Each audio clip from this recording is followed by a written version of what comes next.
Anake aya na aria a ukuru wa gatagati marokire kuguthwo ni mwaki wa thitima itura-ini ria section 9 Thika gukirikana ni kuiya mekuiya gikingi giki na gukienderia endia a cuma nguru.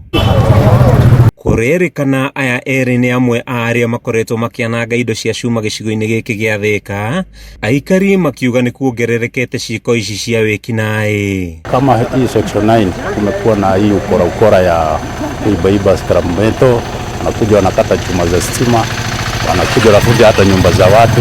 Kuringana na aikari, anake anini nio makoretwo makihuthika ni endia cuma nguru kwananga indo cia muingi na cia andu kiumbe, honge cia wathani wa matura ikiurio gwika uthuthuria baraginyo niguo kuhukia ciiko ici. Riria thia gura post iyo ya street light waherithia meo mingi muno tondu goiko ni horo wa pickpocketers, andu aya motorbike mara snatch ifeti cia tumia na arume kuhurwo ngeta. Borithi maugite miri ya anake acio eri aria matari marakurikana ni twaritwo nyumba-ini ya kuiga miri ya General Kago, o riri uthuthuria urathie na mbere. Turahoya borithi ituteithiririe muno gwika uthuthuria, andu acio manyitirwo tumenye wici ucio kuria ukinyite, na andu acio matigocoka gutunyarira tondu gukuona bara andu matirahota guthie maiyitwo indo ciothe. Handu-ini ha Kameme TV kuma tauni-ini ya Thika kaunti-ini ya Kiambu, ritwa riakwa ni Mathew Ndung'u.